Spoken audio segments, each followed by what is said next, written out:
Tere, mina olen Jaanus Ringmäe. Ja mina olen Kai Ringmäe. Me räägime täna edasi seksuaalsuhtest ja sellest, kuidas me peaksime tegelikult just tundma rõõmu oma abikaasast. Nüüd kahjuks vahest ka isegi kristlastel on kõrvalsuhted. Nüüd, miks need asjad tekivad? Ja see on tegelikult väga otseselt sellest, et nad ei ole pannud mingisuguseid konkreetseid piire paika. Piire oma suhtlemises, piire oma mõtlemises, see on kindlasti üks väga oluline asi. Ja see ongi tegelikult see põhjus, miks inimesed, nagu öeldakse, leiavad ühel hetkel äkki, et keegi teine on kuidagi parem ja põnevam ja huvitavam ja mis iganes ja tegelikult lasevad oma abielu sellega tegelikult täitsa põhja. Ja üks hea koht tegelikult kust seda teemat ka vaadata on õpetussõnades. See on huvitav. Jumal andis tegelikult Saalomonile väga palju tarkust nendes asjades. Ja ma loen õpetussõnade 5. peatükist ja 1. salmist ja ütleb, et mu poeg, muidugi ka tütred, pane tähele ja Jumal ütleb just minu tarkust, sest väga palju tegelikult ka kristlased, liiga palju me paneme tähele maailma tarkust. Ja jälle me oleme rääkinud sellest, kuidas ka isegi abielu asjades me ei tohiks tegelikult minna maailma käest nii-öelda nõu küsima. Me peaks Jumala käest nõu küsima. Ja ta ütleb ka, et pane tähele minu tarkust, pööra oma kõrv minu arusaamise poole, et tallele panna head nõu. Me näeme seda, et Jumala nõu on hea nõu. Ja et su huuled võiksid säilitada teadlikkust. Ütleb, sest võõra naise huuled tilguvad mett ja tema suulagi on libedam kui õli. Mis see tähendab? Esiteks ta ütleb, see on kõige esimene asi. ja võõras naine, see ei tähenda seda, et see inimene peab olema täiesti võõras sulle. Aga ta on lihtsalt, ta ei ole sinu oma. Ta on keegi teine. Ja ta esimene asi, mis ta tegelikult toob välja, on see, et tema suus see jutt, mis tuleb tema suust, see on, ta ütleb nagu mesi ja libedam kui õli, see tähendab, et see on hästi magus ja hästi siukene kena ja tore, mida on väga hea võib-olla kuulda. Aga ta ütleb, aga viimaks on ta kibe nagu koirohi, terav otse kuid kaheterane mõõk.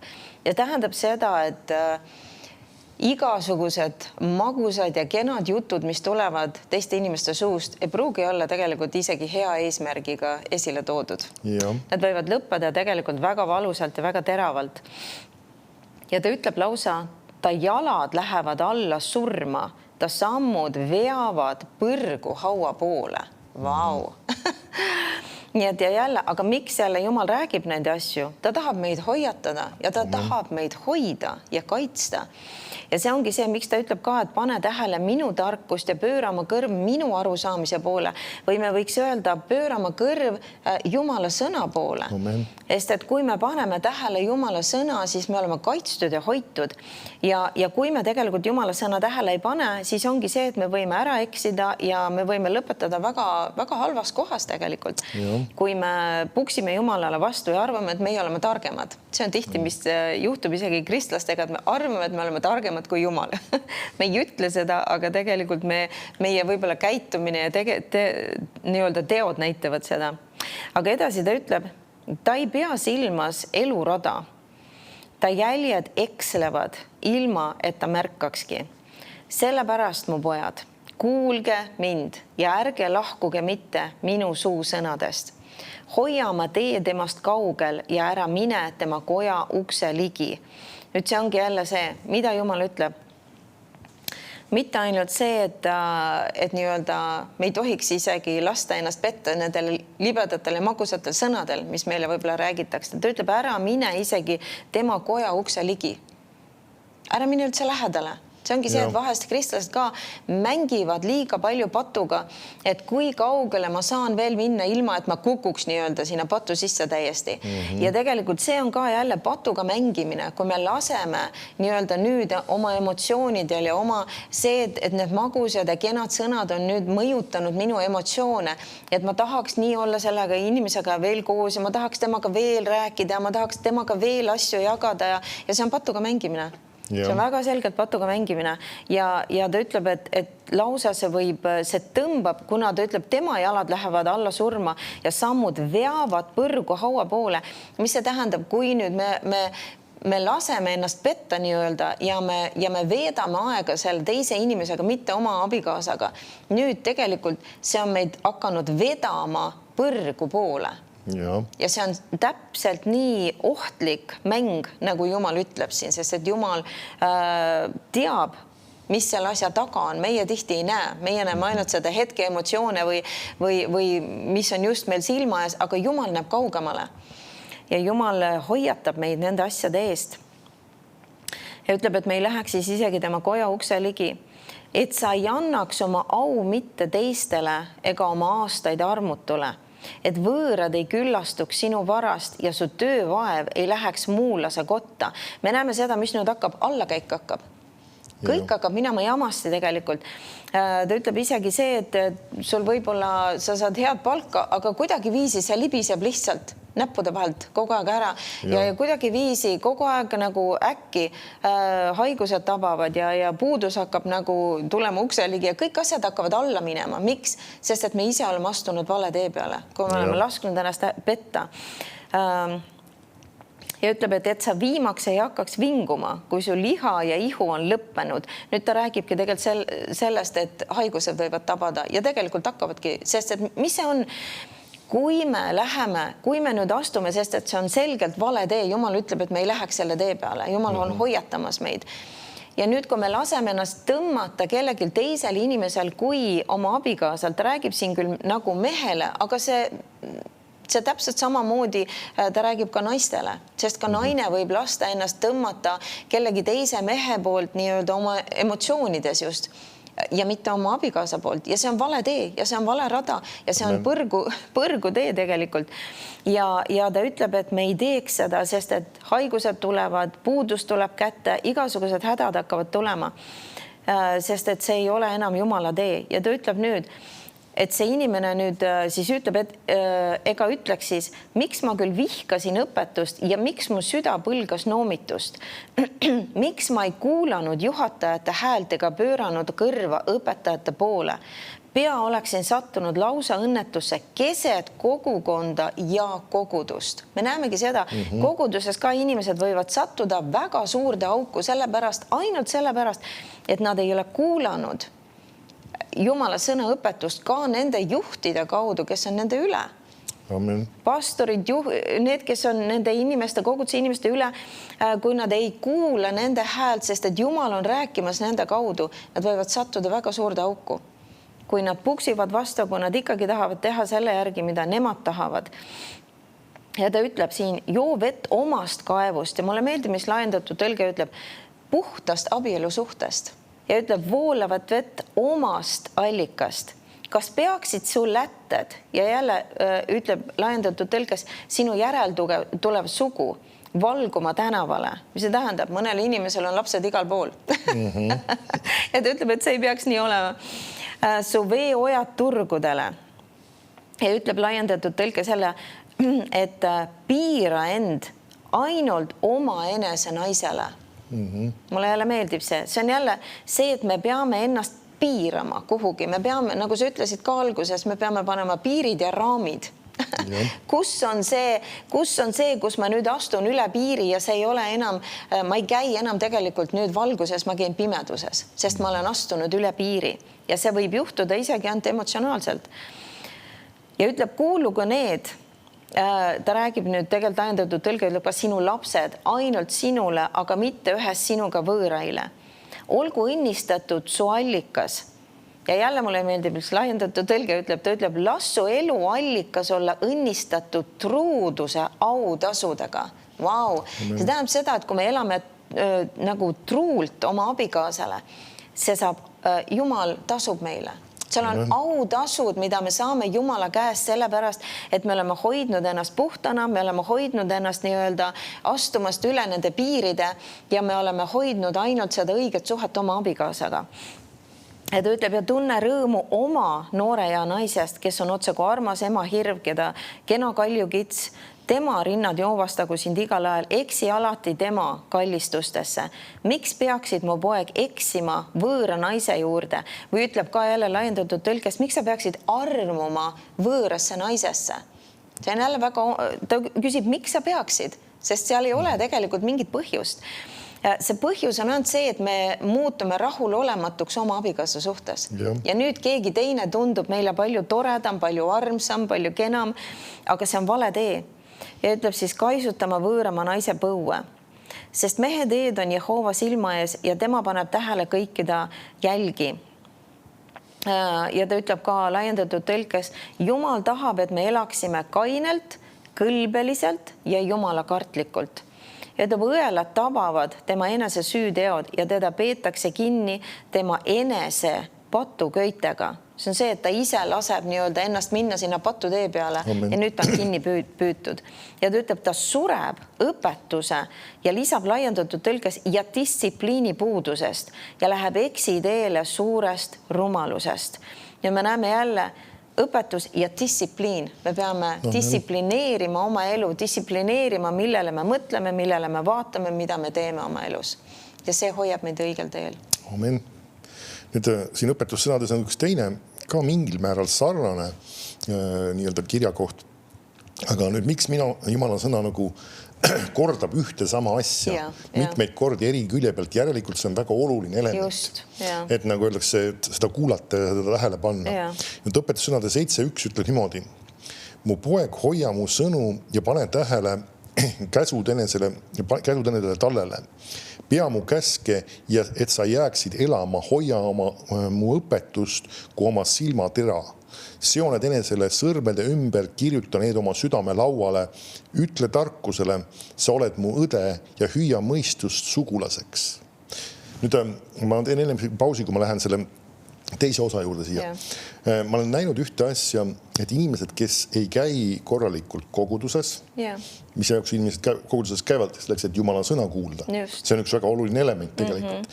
Nüüd, kui Jumala sõnaga seda piisavalt ei jagata, siis see on hoopis omaette probleem veel.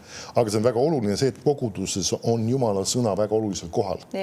Nüüd, kui nad ei käi koguduses, pluss siis teine element ja ise ei uuri ka Jumala sõna, siis need inimesed panevad ennast kohta, kus varem või hiljem nad saavad nägema mingit laadi probleeme oma elus.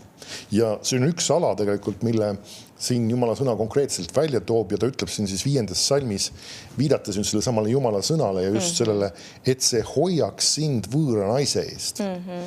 Nüüd see on see sama, et kui inimese jaoks on Jumala sõna väga olulise standardiga, väga olulisel kohal, ta uurib, ta mõtiskleb selle üle, siis see on see, mis hoiab teda sellest. Nüüd üks asi, mis on ka tegelikult, ma toon siia vahele selle mõttena, mis on tegelikult levinud, isegi ma olen märganud seda kahjuks vahest isegi kristlaste hulgas, ma nimetan seda flirtimiseks. Kus inimesed oma töökohas siis flirdivad vastas sugupoolega, ütleme siis näiteks meesterahvas siis naiste rahvaga, kes ei ole tema naine. Ja just räägitakse selliseid põnevaid, toredaid lugusid ja jutukesi ja veedetakse aega koos ja tehakse asju koos ja me peame jälgima, see on üks asi, mis on väga tõsine komistuskoht. Meil ei ole põhjust, nagu öeldakse, emotsionaalselt ennast siduda inimesega, kes ei ole meie abikaasa. Ja see on, Jumala sõna hoiatab meid selle suhtes ja Jumala sõna paneb selle suhtes väga selged standardid ja need peavad olema meie jaoks paika pandud. Ja need on vahest isegi mõnes mõttes nagu jäigad.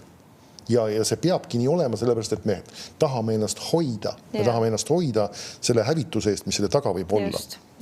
Ja et see siis hoiaks sind võõra naise eest, võõrama naise eest, kes räägib libedaid sõnu.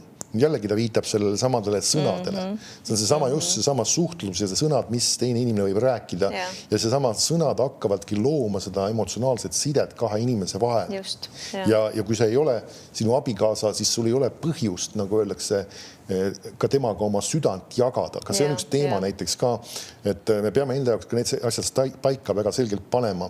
Eriti kui on tegemist sellise nii-öelda isikliku asjadega jagamisega ja südame asjadega, siis seal peavad olema standardid. Ehk ka mina olen, ütleme, pastorina pannud ühe väga selge standardi, kui keegi naisterahvas tahab nõustamist. Ütleme, ka minu käest, ütleme, pöördub minu poole mingisugust laadi probleem on tal või mingi asi, mis tahaks nõustamist, siis ma alati võtan juurde ka oma abikaasa või sinu siis. Või siis, kui sa ei peaks olema juhuslikult kohal, siis kellegi võib olla kogudusest, kes nii-öelda võiks asja juures olla. Sellest, et see asi ei tohi näha halb välja poole. eriti kui me lähme kuidagi privaatselt kas eraldi ruumi midagi taolist. See ei ole lihtsalt kohane. Ükskõik, mis situatsioonid need on, see on nagu öeldakse, me peame järgima neid selliseid reegleid ja sellist ka õiget pilti väljapoole jätma.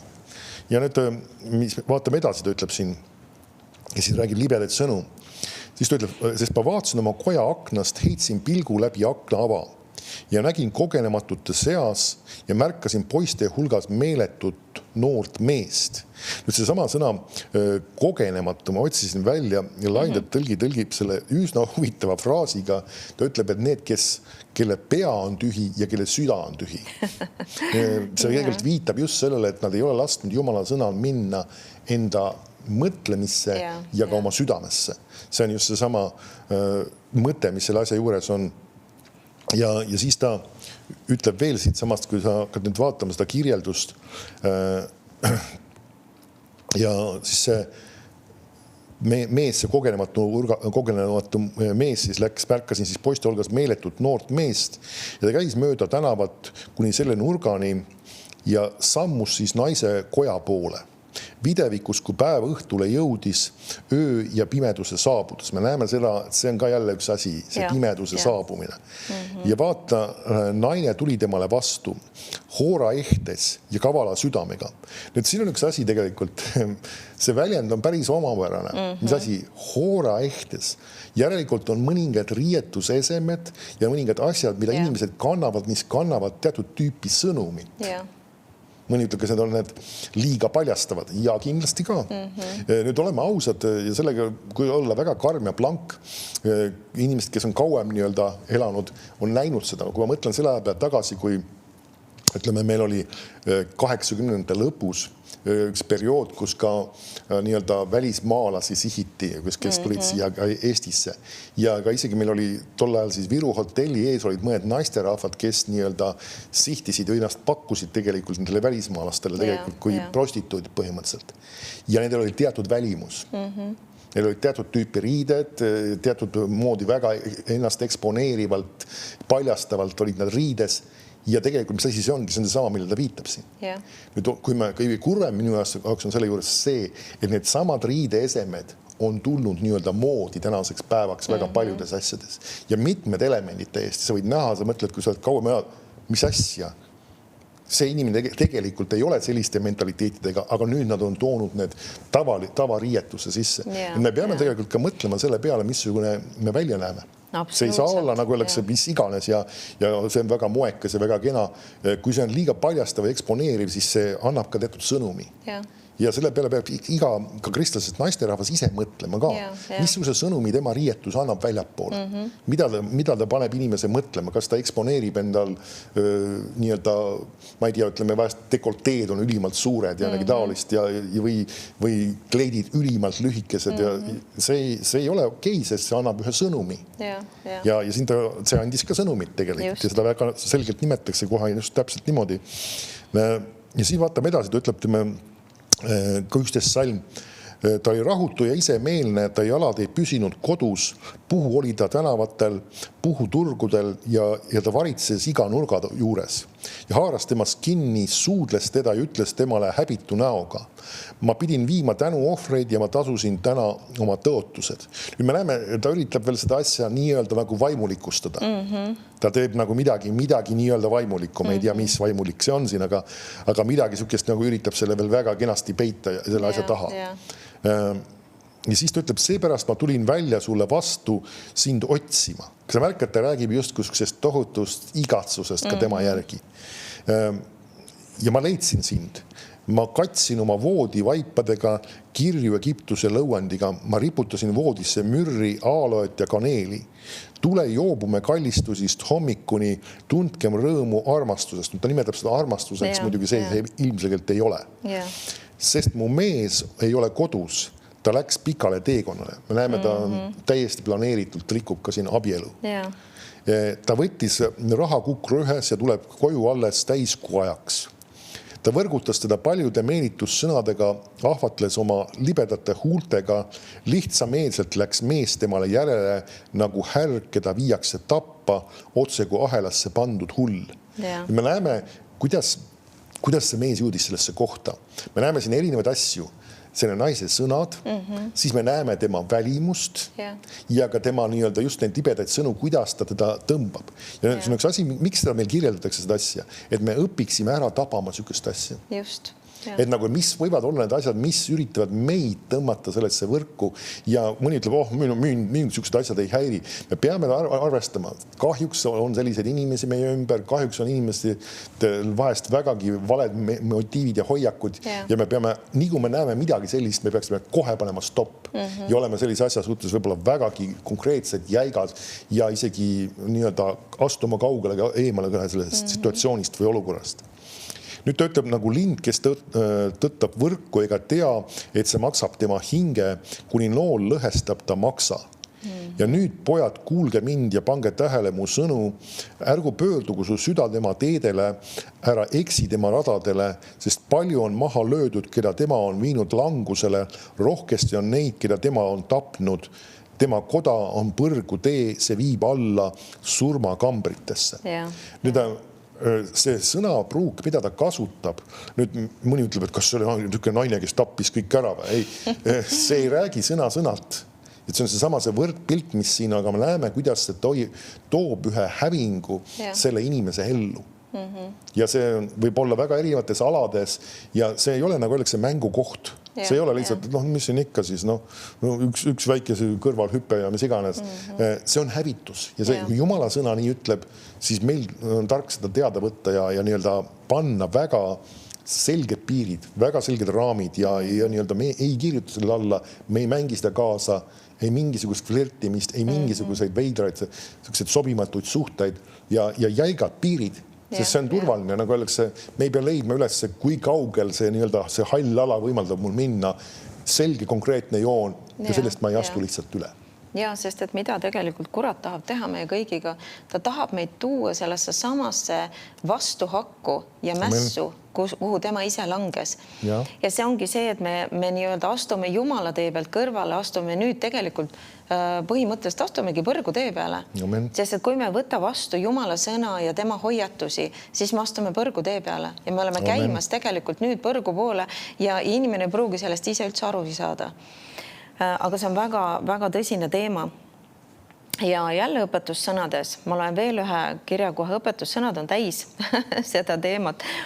Ja õpetussõnade 6. peatükk ja salmist 20 ütleb, pea mu poeg oma isa käsku ja ta ütleb ka laiendudes just Jumala antud, mitte see, et mida iganes su isa sulle on öelnud, aga just see, mis on nii-öelda Jumal sinu isale andnud ja mida tema on sulle nii-öelda siis õpetanud või käskinud, et seda pea ja ära hülga oma ema juhatust ja jälle ütleb ka, et Jumala käsku, mida su ema on sulle õpetanud. See on need alatiseks oma südame külge, mähi need enesele ümber kaela. Ta räägib Jumala sõnast.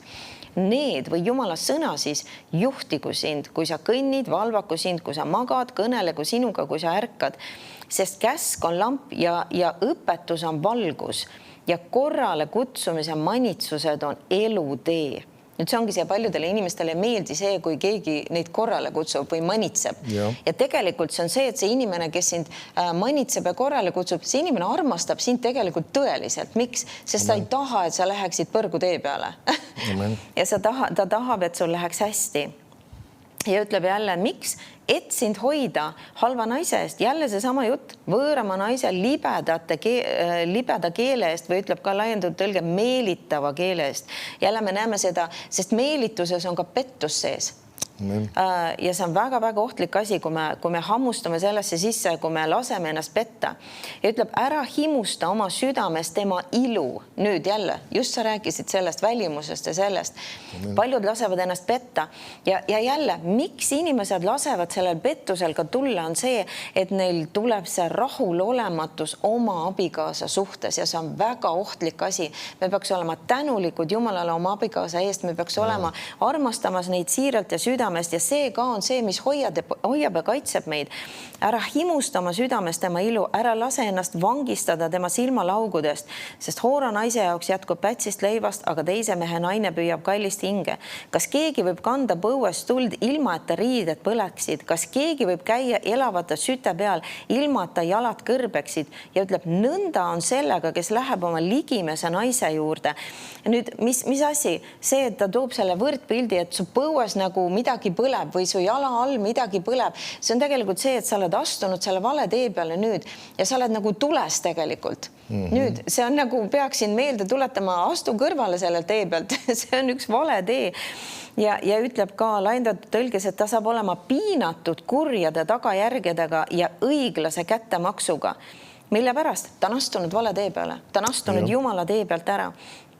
Ja ta ütleb, ükski ei jää karistamata, kes puutub temasse. Eks laidata varast isegi, kui ta varastab, et oma kõhtu täita, kui tal on nälg ja tabamise korral peab ta tasuma 7-kordselt ära andma kogu oma koja varanduse. Kes abielu naisega abielu rikub, on meeletu.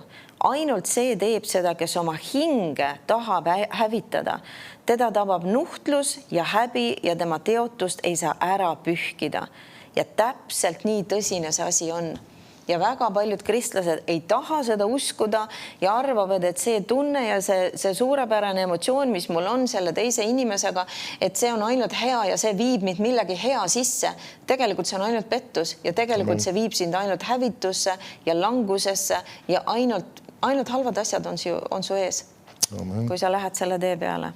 Hiobi raamatus on üks päris huvitav kirjakoht. Hiobi 31.1 ütleb niimoodi.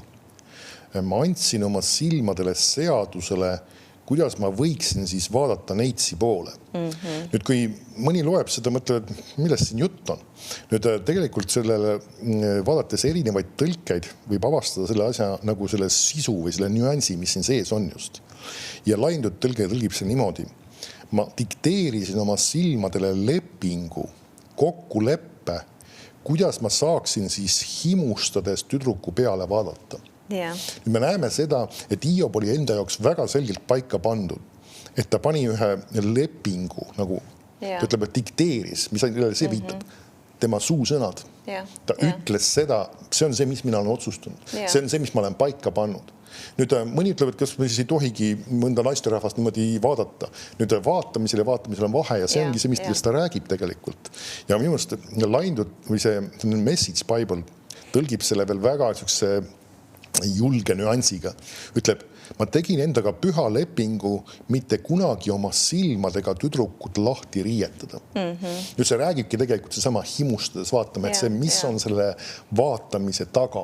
Ja ta räägib just sellest samast hoiakust, kuhu me oma silmad paneme ja mis me selle juures mõtleme. Mitte ainult selles, et nagu oleks see, mida me võib-olla korra lihtsalt vaatame või näeme, vaid just, mis me selle juures mõtleme. Ja see on see, mis ma tahan südamele panna, kuigi paljud kirjakood on just väga paljus ka meeste suunas olnud suunatud.